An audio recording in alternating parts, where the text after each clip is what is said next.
just kind of taking it like one day at a time. Like a lot of my family doesn't understand the way I'm living right now. You know. What do you mean by that? I grew up in a normal middle class suburban lifestyle. Like my pops was a teacher in Paradise Valley. He didn't make a ton of money, but like he did stuff on the side to keep us like in a decent area and played like year round basketball for these teams and stuff. But I had a joke I was doing like I went like full circle like middle class white trash because now I literally like stay in like the back of this trailer like on my construction yard, like, and it's nice and like, and I've redone it and everything, but like I'm technically like in a trailer. Like it's a very minimalist lifestyle. I've got 2 forks, 2 knives, 2 spoons, like everything I have I use, and I appreciate.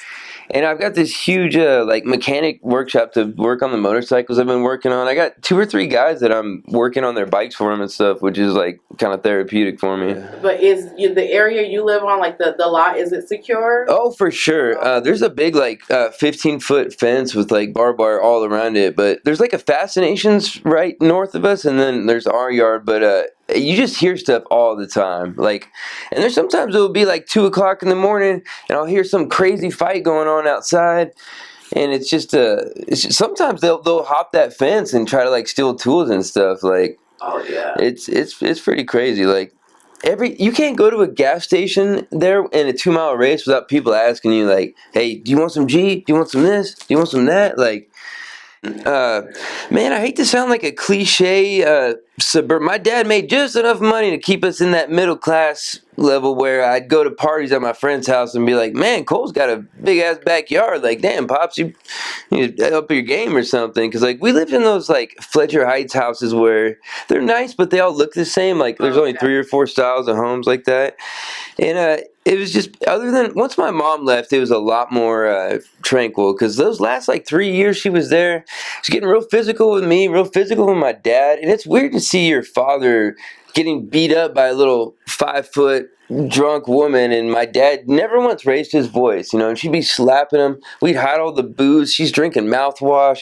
She's taking off like we had a golf cart. She like crashed that into the neighbor's house. Just crazy. She'd show up in my basketball games, and you could just hear her over everybody, "Get that fucking ball, Bobby! Get that fucking ball!" And my friend Mike would be like, "Dude, your mom's crazy. Like she's fucking really drunk today." And like my coach would like have to escort her to leave.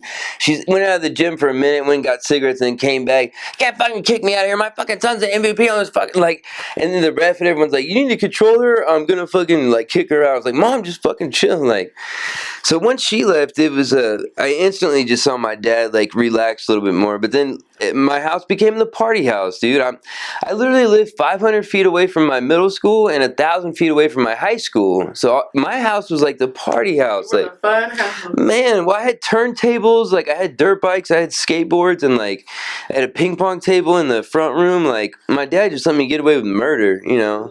Oh yeah, he became more of like a friend. He was always there and stuff, but like.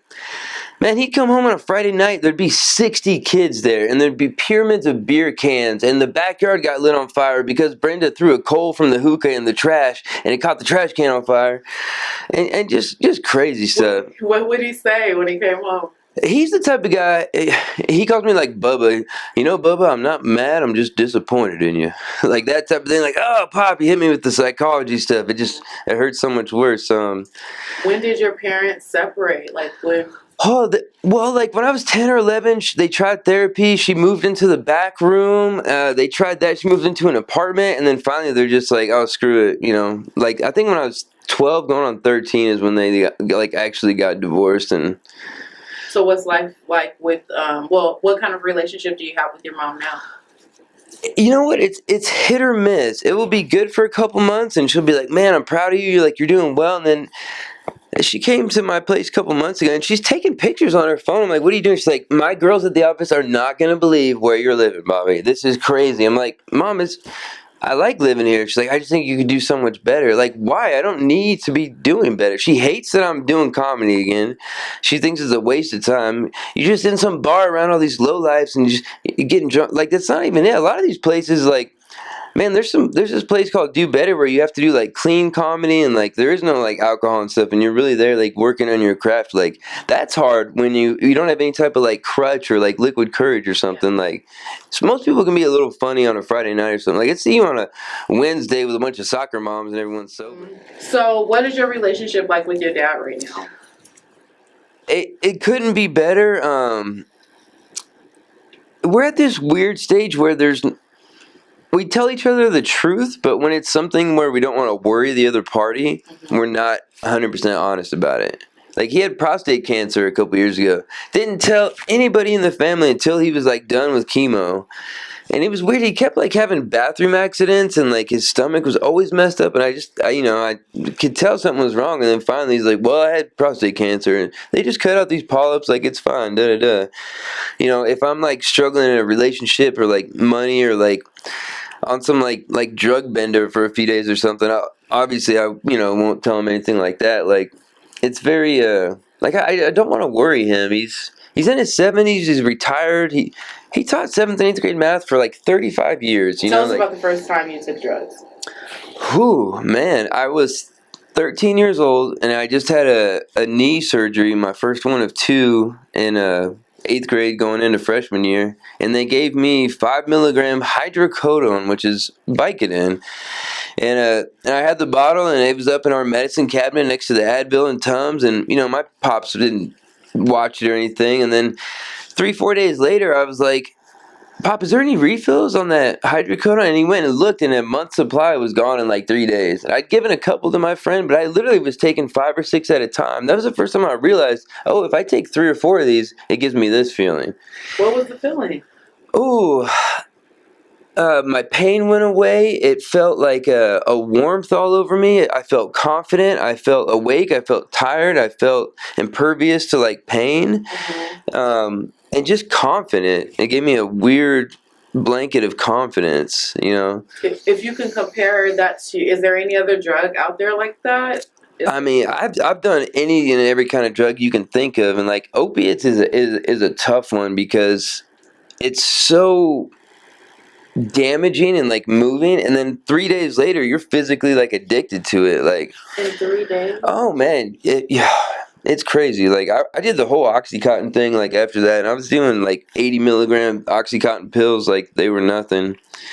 It was just ridiculous. Yeah, whenever you're dealing with drugs where people physically need them, it's a weird thing, because you see people turn into really like grimy people. Like the weirdest thing I've done to support my habits is like donating plasma or something. Like I'm very private about my stuff. Like, because a lot of people don't understand it. They don't think you can do drugs or partake in things and not be some piece of shit or something. Like it's what I do doesn't define who I am, and I'm just very honest about it. Like, but I mean, 25 years ago, I got treated like a crackhead when my parents found a gram of weed under my bed. Like, Bobby, who is this? Who you own this for? And it was like, it's a gram of Dro. That shit cost me like $20. Let me get that shit back. Like, and now it's like, oh man, it's decriminalized. They're like, man, you guys were all talking shit when I was smoking this constantly, but it was just easy for me because like I was tall, I was playing basketball, I'm like here to get a physical for GCC, or like, man, my knee hurts from the surgery. Well, now my good knee hurts because it's overcompensating. Well, let's do some cortisone shots. Well, let's up the Vicodin. Well, let's try Percocet. Let's try you on the 10 milligram 325 Percocets. All right, cool, doc. 3 months later, I go back like, man, these just aren't working. Well, let's up it again, And this was 10 years ago when they're handing them out like candy. And I hate to sound like a manipulator, but like you go in there with a nice polo on and you like speak well and like look them in the eye. They don't think I'm there searching for drugs, And at the same time, I'm just waiting to get that script in my hand. And now I got 2 or 3 buddies who found a crooked doctor in Scottsdale that you go to, pay cash out of pocket, and you leave there with 120 perks and 60 Xanax bars. And then you go in and you pay for the script cash out of pocket. And man, we'd go to 5 or 6 pharmacies until we found one that like had enough of the pills and shit. And this pharmacy lady, like, I've never seen this many Oxycontins been prescribed to anyone. Like, do you have cancer or something? Do you have something terminally? I was like, I don't really want to talk about it, man. Like, that was rough, man. So you told a story last time about how you stole the golf cart. Yeah. So allegedly. No, I did. Allegedly. So What was your thought process like? So take us through it. So what happened? You see the golf cart? Well, you gotta understand where I'm at mentally. Okay, I'm on probation now for armed robbery at 20 years old. I'm wearing an ankle monitor. I've got bleached blonde hair. I'm in a wife beater and flip flops, and I'm in my brother's house, and he's getting ready to drop me off at my dad's later in the evening. So I'm in Sun City, getting ready to go Sun City West. It's real awkward in my brother's house. I'm on probation, so I'm trying to be a good boy and not have drugs in my system. So there's this shit called Spice that was around at the time where they sell it at tobacco shops, and it was like a synthetic marijuana that's just sprayed with whoever the fuck knows. Like, it's horrible shit, but I was smoking like an eighth of that a day. It would get you high for like 20 minutes. And my brother was weird. He's like, I don't want to smoke that in the house. I'm like, it's legal. I bought it at a tobacco shop. He was like, I just don't want you smoking that in the house. So I rolled up some joints and I'm walking in the neighborhood. There's a bar there. There's karaoke starting like in a half hour. I was like, man, I'm gonna do some Sublime or something. And I'm in there. I have like 2 or 3 shots of Jägermeister, a couple beers, and I'm like 160 pounds, real skinny. Didn't drink a lot at the time, and I got pretty drunk. Go outside to have a cigarette, and there's like 3 or 4 golf carts of these retired guys that just drive around these golf carts, and they all had the keys in them. Well, one of them had like a radio and speakers. I'm like, man, I gotta check this out. And I go and I started, and I'm like, damn, dude, it's working. I put it in reverse, and it literally just goes beep, beep, beep. I'm like, well, damn, I'm fucking in it now. Like, I don't know what's. And I throw it in drive, and I take off. Literally 2 minutes later, there's 5 or 6 Maricopa County Sheriff's cars behind me. And I made it just to the next street to my brother's house, and I stopped right in front of his house. And he just saw the commotion and came out. And, like, my brother didn't miss a beat, though. Like, is he going to county? Well, can I get him a jacket? It's cold in there. I'm like, damn, bro, like. So you went to jail for that? Yeah, it's theft and means transportation. The first attorney, my dad got that nice Jewish guy and got me probation for armed robbery, which is crazy. Wait, what was the armed robbery? Oh, like I was with friends that were like robbing pharmacies and shit. Like, and I was just kind of, I mean, I'm guilty of it because even if you're in the car and you know something's going, like you're guilty by association type of deal. I would just do dumb things for like adrenaline rushes. Like the last day of school, I'd ride my dirt bike all through the high school campus, like no shirt on, like tattoos I just got, like cops waiting for me at my house, like. Dude, just dumb stuff. I just like to. I was the guy who would like pull the fire alarm. So when you are in jail and now your life is, it seems like opposite. What's going on internally? Like, man, honestly, I either need to like find a way to like off myself, or I need to break the fuck out of here, or I'm never gonna get out of here. Because to be honest, I was terrified. Just didn't know what to do. I just went through intake, standing with like 60 other inmates. We're all naked and they're shaving our heads and stuff. And like, we're all standing there naked. And like, I'm trying not to like peek at these guys like weird dicks and like awkward bodies, but I can't help myself and stuff. And all these guys just looked intimidating. They got all these tattoos. They're all big and buff. I still got like the bleached blonde hair at the time. So like, people were making fun of me. Like, it was just very, very, very intense. And, nobody wanted to help me, and I realized right away that everybody was out for themselves, and everyone was trying to be opportunistic, and what can I get from this person? And there was a lot of, like, praying going on. And, like, I'd never been to prison before, but, like, I had enough wherewithal and street smarts to know, like, this dude's not trying to be my friend. He thinks I got money, or he thinks I got this, or thinks I have that, like. So what do you mean by praying? So what would... Give me an example of a situation. Okay, there's an older inmate. He's got a younger cellie. It's his first time. Well, that guy's first time, his parents are going to be like, oh, you need money for a TV. You need money for commissary, which you do. The older inmate who's been to prison 5 times, his mom isn't putting money on his books for cigarettes and coffee and hygiene. That younger guy is going to feel obligated to look out for the older guy who showed him the ways or helped him out or got him a free tattoo or gave him some tobacco when he didn't have any or whatever. White guys, technically, you're not supposed to have open gay guys. You can't have transgender people, and absolutely you can't have any type of gay relations in there. Mm-hmm. But this is my cellmate, you know, and he was doing like 12 years, and we'd gotten in a fight about something, and like he knocked me unconscious and like kind of had his way with me. Thankfully, I don't really remember too much of that except like coming to, and I was like bleeding, and like he was like kind of getting dressed. I was like, what the fuck, man? But like, I just laid there in my rack, not sleeping, thinking like, I'm gonna have to stab this. Like, what could I do? I can't go tell the head of our race, this dude named Ogre, hey Ogre, I'm pretty sure Matt like fucked me and I can't like shit right for a couple of weeks. Like, no, I just bottled that shit inside, and I bought a poker from this guy, and I was literally gonna stab Matt like one of these nights. It was a very, very nerve wracking. I didn't know what to do. I hated myself. I was like, because people think, man, I would never let a guy do that to me. I would never, bro, I don't give a fuck how big you are, how bad you are. There's a guy that's bigger. There's a guy that's badder. There's a time where you can get caught slipping.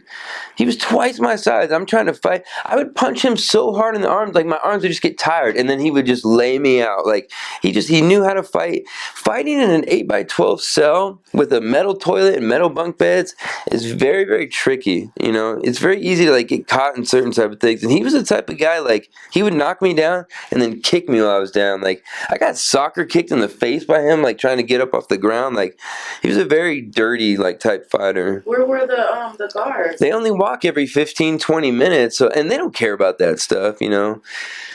They just didn't. After the riot too, they really did not like our yard. We were yard 1, and that's where the riot like initiated. They hate us because we caused so many paperwork. There was a guy that died. It was just, we were locked down for 2 weeks after that. They have to bring us our meals, bring us our meds and shit. Like, they were not happy with us. But the guys used to say, man, like, those guards just work here. We live here. Like, they go home. Like, this is our home. Like, we run shit. They think they do. No, we fucking run it. There's 2 tables in the cafeteria that are just for white guys. You have to walk around all the other tables. You can't cut through. You eat with your race, you shower with your race. Everything's with your race. This is our pull-up bar. This is the white shower. This is the white pull-up bar. This is a white cell. It's different now, but like that's how it was. Like, everything was with your race. It was really weird because I've never grown up or thought like that. I never understood like racism or like not getting someone because they're like a different color. A lot of my heroes and people I looked up to weren't white. Like, it's just what I was into. I was there for probably 2 years before my folks came to see. It was Tucson. They were living way in Peoria. I wasn't expecting them to come. It was way the heck out there. Also, it's really intimidating. Like, visits are weird. You're in some like chair to chair thing outside, and there's so many like people around you. It's just it's kind of hectic, and like my dad would just be like, look how buff that guy is, look at the tattoo, you see his face is all and a guy walks by, he's got a bandana type style over his entire face tattooed. When you see him from a distance, it looks like he's got a bandana. My dad's like, I'm gonna ask him if that hurt. I'm like, Dad, don't say anything to anybody. And he did a great job, man. I bump into his students all the time, and they just have nothing but amazing things to say about my dad.